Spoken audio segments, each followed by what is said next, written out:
13天太晨宫，书房里白檀香弥漫。墨渊上神医席墨衣坐在一旁的榻上，神情肃穆，声音低沉地说道：帝君，你也知晓17以自己的心头之血供养我的先身7万年之事。近几百年来，我愈发觉得自己体内多了一股气息，此息游离于我本体之中，与我无丝毫冲突，却又无论如何不能与我本身融合。于是我料想，这气息许是17万年来的心头血化成的。这件事也许会对帝君解决那3生石的问题有些注意。帝君并未靠在榻边，而是端坐着，两鬓的银丝直直垂下。他微微蹙眉，神色不明，若有所思地呢喃道：心头之血。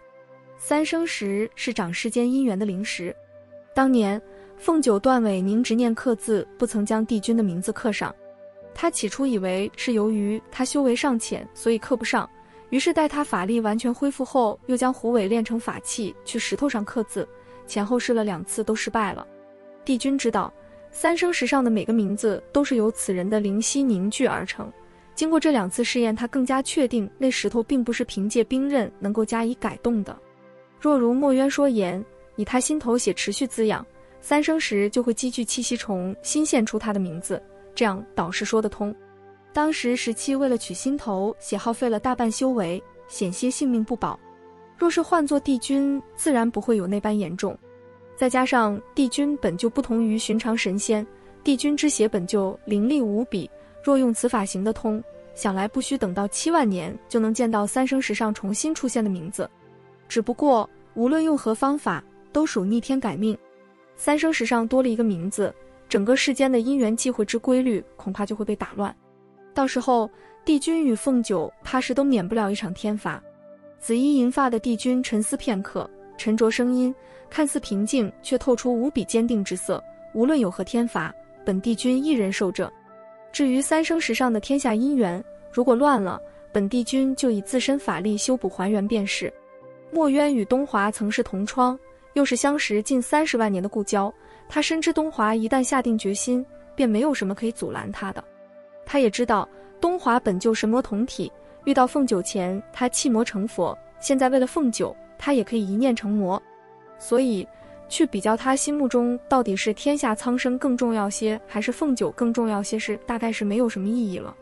梵音谷内，凤九、小燕、旭阳3人前后走在山谷入口通往里面去的林子里。由于小燕之前来过，所以由他带路，凤九与他并排，旭阳跟在2人身后。郁郁葱葱的树林并没有遮天蔽日，明媚的阳光透过叶子之间的缝隙投射到如茵的草地上，倒多了几分生趣和透亮。凤九以前没有来过梵音谷，只是听旁人说过3两句关于这谷的事，心里对这地方也有过一些憧憬和想象，没想到今日就这么不明不白地进来了。想到这，凤九侧头问小燕：小燕，你说是我把你拉下来的？小燕看了他一眼，若有所思地点点头。你什么都不记得了？凤九拧起眉头，努力回忆小燕说的，却怎么也想不起来分毫。小燕见此，善解人意地拍了拍他的肩，安慰似的说道：算了，别想了，可能你摔下来脑袋受了刺激，过几日好了就能想起来到底怎么回事了。凤九可是青丘的女君，九尾狐一族的神女，怎么会摔一下就把脑袋摔坏了？可是眼下好像也没有更好的解释了。他不大高兴地瞪了小燕一眼：你之前来就没尝试着用其他办法出去？小燕样样垂下头去：怎么没尝试？这梵音谷就那处一个出入口，虽然我们祖宗以前在的时候跟比鸟族关系不错，可是这都过去10多万年了，他们族都是短命，我上次来一看，他们的首领什么的，老子一个也不认识了，怎么出得去？凤九听着小燕说的，愈发觉得自己是免不了要在此等上个60年才能出去。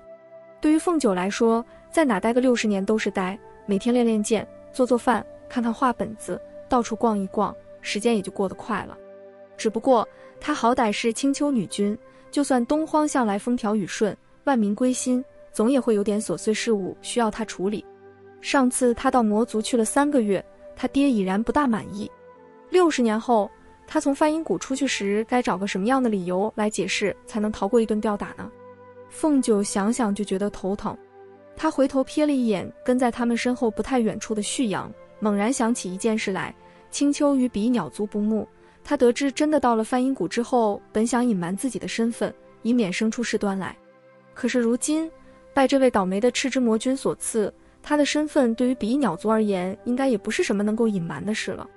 正当他心里焦急地打算着该怎么办时，两个虎背熊腰士兵打扮的人将他们拦下，凶神恶煞地瞪着他们。士兵甲粗声粗气地说：“站住！何人竟敢擅闯我梵音谷？”小燕这个暴脾气哪受得了被人用这种态度对着，于是他二话不说，一把宝剑出鞘，立时抵住士兵甲的脖颈。一旁的士兵乙见状，立即大喝一声，朝他扑来。只见小燕一个利落的转身，一记回旋踢将士兵乙踢得飞出10丈远。正在凤九暗自给小燕鼓掌叫好时，不知从哪里一下子冒出几百个士兵，将他们团团围住，手中的铁枪闪着犀利的白光，齐齐朝他们逼近，直至胸膛。小燕正要施以法术破解围攻，凤九立马将他拉下，低声道：“小燕，此处是比鸟族的地盘，我们惊动了他们族的守卫，若是你再与他们大打出手，势必会影响到你魔族同他们族的关系。刚刚你已经教训过2个士兵了，现在最好别动手了。”凤九的确不希望他们一来就与比鸟族动什么干戈。此刻除了那日去9重天赴宴的比鸟族使节之外，他们比鸟族应该没人认得他。他的身份能不暴露就不暴露。若是任由小燕打下去，打到人家比鸟族君王的大殿上，到时候再被认出他是青丘女君，来个什么青丘勾结魔族，公然闯入梵音谷挑衅滋事一说，想想都是一场轩然大波。小燕听了他的劝，觉得有几分道理，立刻收了手上的兵器。士兵头见他们不再动武，昂首向前一步，义正言辞地道：“我梵音谷向来封闭着入口，没有我们君上的邀请，不得擅自进入。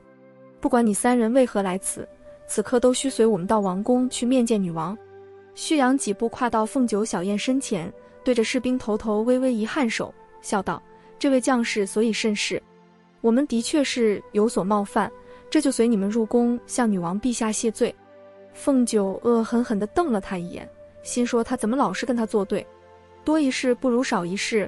碍于青丘与比鸟族的过节，凤九是不想去王宫的。可是眼下看来，若不去，好像会闹出更大的事情。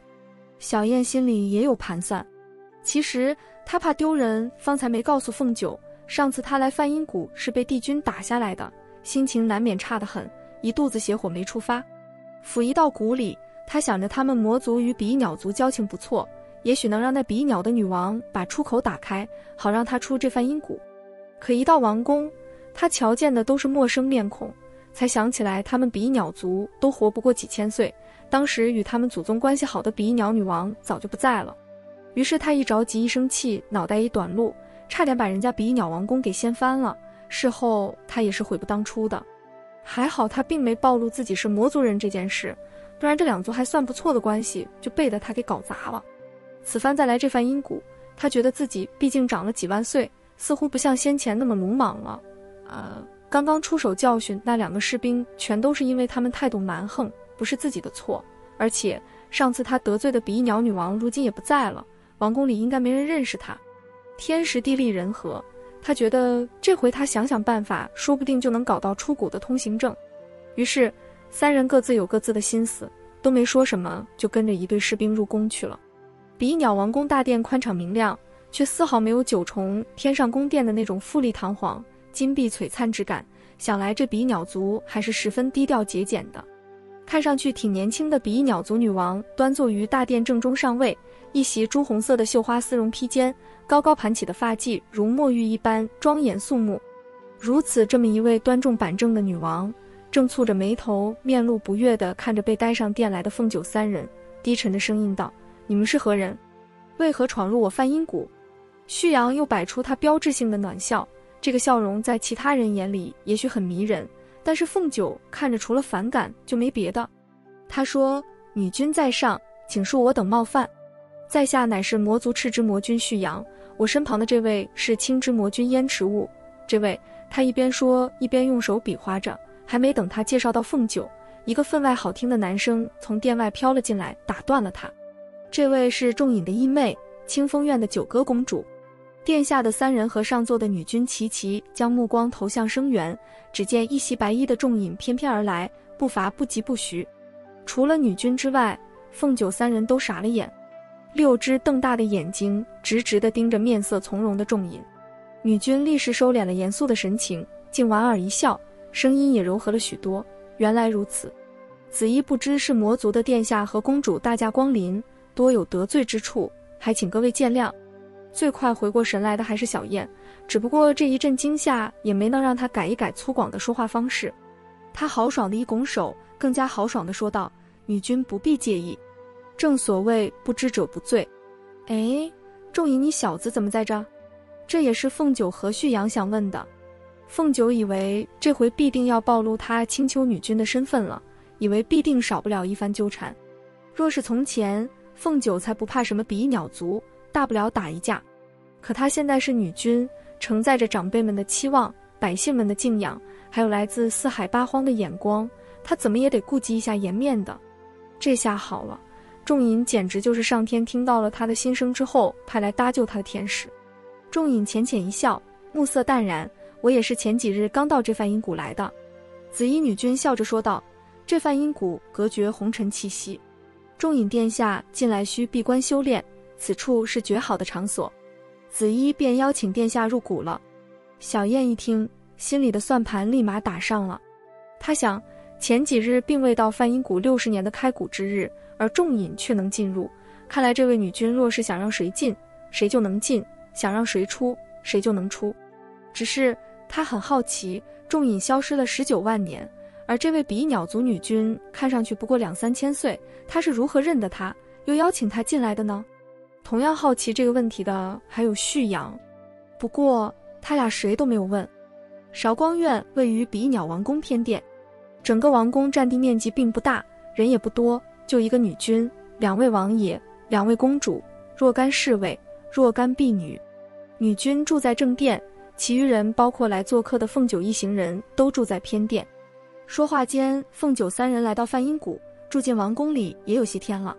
这些天，凤九他们一直住在为仲隐安排的韶光院中，仲隐也并未日日闭关。前几日，从小燕和凤九的口中，他得知了他们跌落梵音谷的前后经过，心下大概有了考量。昨日，他突然以玄之魔君聂出银暗藏野心，企图吞并真个魔族，必须有人与其相抗衡为由，逼着旭阳回西南荒。凤九和小燕都看出旭阳起初并不情愿，后来不知想到了什么，竟十分乐意，亲自去找比翼鸟族女君请求开谷。旭阳这一走，小燕和凤九都坐不住了。仲隐看出了他俩的心思，不紧不慢地说道：“莫要着急，多等一等没有坏处。”凤九和小燕完全没有领悟他的意思，不过他俩知道仲隐向来想问题很深奥，也没有继续追问的打算。只是要等到什么时候呢？仲隐，有个问题老子一直想问你，你离开了19万年，那女君才不过2-3千岁，她怎么会邀请你进来的？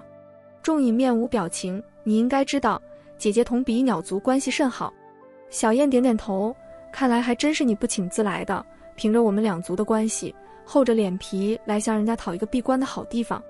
仲隐淡淡一笑：“你若这样说，倒是也没错。”凤九在一旁百无聊赖地听着他俩的对话。经过这几次3番的接触，他与仲隐熟悉了不少，也越来越对他有好感，觉得他是个挺有意思的好人。不过他还是头一回听说他离开19万年的事。凤九心下不免一惊，他为何要离开这么久呢？他隐约记得在什么时候听他说起过他姐姐，是什么时候呢？凤九想着，他本就欠他一个恩情，这一回他又恰到好处地帮他隐瞒了身份，那这个又要怎么算呢？凤九抬头：“仲隐殿下，前些日子在大殿上你又帮我凤九一次，我欠你的恩情越来越多了，你可想好了想让我帮你做什么事？”仲隐并没料到凤九此时会说起这个，一时间觉得有些好笑，暂时还没，且先欠着吧。凤九：“那我们需等到何时才能出谷呢？”仲隐：“该出时自然就能出了。”凤九、小燕：“四海八荒之中，八荒为陆地，四海围绕四周，其中陆地最北乃是北荒，北荒以北为长海，长海再向北是玄冥。玄冥是为世上极北极寒之地，据世间阴冷之息，因此寻常神魔甚少到那处去。是日，一件说大不大，说小也不小的事，从西南荒魔族传到了青丘东荒，又从东荒传到了九重天上。说的是那赤之魔族的姬恒公主前几日被东荒的女君白凤九设计扔在了极北的玄冥。想那姬恒身中秋水毒，本身是一点寒凉都沾不得的，此番置身于玄冥，无异于让花粉过敏的人开花房，让有恐高症的让人在高空走钢丝。或许这两个比喻的程度还完全不够。要知道，秋水毒本身是不会损害身体的，越是寒冷，骨头就越是疼痛，但再怎么疼痛都死不了，除非是忍受不了疼痛而死，俗称疼死。看来姬恒公主遭的这罪可真是大发了。于是她在听说了这件事的人心中立马被打上了弱者的标签。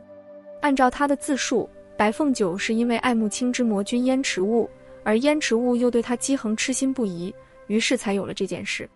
这么一来，整件事立刻变得逻辑清晰且颇具八卦风味了。突然出了这一回事，姬恒的兄长旭阳也是十分为难。他甫一回到魔族，就得知姬恒秋水毒发作，他怎么也没想到姬恒居然能做到这一步。他当然知道这并非凤九所为，可是其外人不知道前。在外界看来，他旭阳不久前刚刚大肆表白对凤九女君的倾慕之心，如今这一回事简直令他的颜面荡然无存。他只好装模作样地带着姬恒到东荒去讨说法，而凤九自然是不在的。在匆匆赶到的白家一众长辈眼里，这旭阳一看就是舍不得暧昧受到一丁点的伤害，却又不得不顾及心爱之人凤九的面子。这本来俊俏的脸上一阵红一阵白，看着甚是令人唏嘘愧疚。然白毅同白真相信自家狐狸不会做出这般恶毒之事，其中定是有什么误会。赤之魔族人不以为然，吵嚷着一定要女君给他们一个交代。双方几经谈判无果，赤之魔族便将这件事闹到了九重天宫上。凌霄殿上有天君、太子夜华、太子妃白浅、凡间历劫归来的三殿下连宋、白毅、白真、折颜，以及赤之魔君旭阳和强忍着剧烈骨痛、脸色惨白、簌簌落泪的公主姬恒。天君听闻整件事的经过后面色凝重，他想这件事明明就是青丘同魔族之间的事，天族本身没有什么立场说话，可他们非要拿上九重天来让他来说句公道话，这不是嫌他这个天君当得太舒心了，故意找个事来为难他吗？看那姬恒如此痛苦，想来也不像是装的，而且那白凤九和燕池雾又不知所踪，不能排除他二人害了姬恒后为了逃脱责任故意避世的可能性。然而天君心知青丘白凤九与东华帝君之事，此刻帝君不在场，他若是轻易下了结论，日后帝君追究起来怕是不好办，所以他并不打算把话说明。他看了看一旁面色更加凝重的白家人，说道：女君并未交代去了何处吗？白毅微微收敛了铁青的脸色，一拱手道：那日天孙生辰家宴后，小女随我回了北荒府邸，没过多久就说陪着有人游玩离开了，然后就再无音讯。连宋若有所思，摇着扇子道：那他可说了这有人是谁？白毅摇头，并没说。白浅走到白毅身边，抚了抚他一侧的手臂，安慰地说道：二哥，你们先别急，折颜不是说从天象上看，小九没遇到什么危险。白真急得不行，这丫头到底是去哪了？出了这么大的事，竟还不知道回来。此时此刻，旭阳脸上再不见什么春风般和煦的笑容，有的只是满脸的痛色。他看了看怀中不住颤抖的姬恒，微微顿了顿，沉声说道：各位长辈，旭阳爱慕凤九女君，也知道他心里有的是他人，可没想到他竟为了那人如此狠心地伤害舍妹。旭阳并不愿以牙还牙，让女君也受姬恒受的这般痛苦，我只求女君给我和我们赤之魔族一个交代。如此悲壮的控诉一出，霎时间四下无声。几乎不到1秒，一个冰冷低沉的男声从殿外传来，伴随着声音一同而来的还有一阵淡淡的白檀香和他散发出的清冷傲视的气息。本帝君这就给你个交代。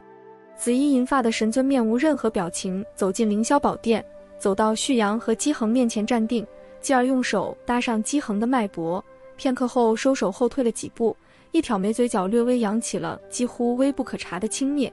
众人愕然，姬恒亦不可置信地抬起头看着眼前的神尊，这不就是他朝思暮想了几万年的帝君吗？这回他怂恿兄长将事情闹到九重天来，也就是为了能让这事能传到帝君耳朵里，引帝君出来看一看他，看看他受了多少折磨，让他能心疼他一下，为了他处置了白凤九。他并不掩饰内心的激动，反而忍着身体的疼痛屈身跪下去，颤抖着细柔的声音，梨花带雨般哭泣着说道：老师，奴还以为此生再也见不到老师了。老师请莫要为奴大动肝火，奴只是秋水毒发作，老毛病了，不碍事的。帝君任由他跪着，虽然一眼也不想看到他，却没有转身或者侧头，只是垂下冰冷到极点的目光，直直地盯着他，声音也不带一丝情绪。既然你还称本君一声老师，那本君无论如何也得为你做主。说着，他伸手唤出铜镜，捏了一个诀，只见镜中渐渐显出了3个人的身影。红衣的是这次事件传说中的肇事者白凤九，蓝衣的是事件传说中的起因烟池雾，白衣的是与事件不相干的众隐。帝君不由蹙起眉，白家人眼尖，一下子看到了镜子里的凤九，赶忙纷纷凑过来看。镜中的3人似乎是在一处王宫里，正倚着栏杆，有说有笑地喝着酒。凤九笑得十分明媚灿烂，他抬头看着一旁浅笑着的众隐，似乎是有些醉了的模样，说道：众隐，我最不喜欢欠人恩情，你赶紧想好希望我做什么，然后告诉我，知道吗？众隐还很清醒，他眼角浮出些许温柔的笑意，看着凤九，好。一旁的烟池雾比凤九醉得更甚，听了他俩的对话之后，立刻不满地喊道：九九你偏心，众隐能许愿，老子也要许愿。凌霄宝殿上，大家看到这一幕都傻眼了。白家人心想，这小九不是心仪东华帝君吗？怎么又跟着烟池雾和众隐纠缠上了？连宋心说，这下有好戏看了。果然，紫衣银发的帝君此时已然难以掩饰不悦的情绪，他的眉拧得更紧了，周身的氛围更加寒冷凝重。从那铜镜中的景象来看，他们无疑是在梵音谷里。帝君毫不犹豫提手捏诀，瞬间只见一道白雾乍现于殿上，白雾很快消散，原地竟幻化出了凤九3人的身形。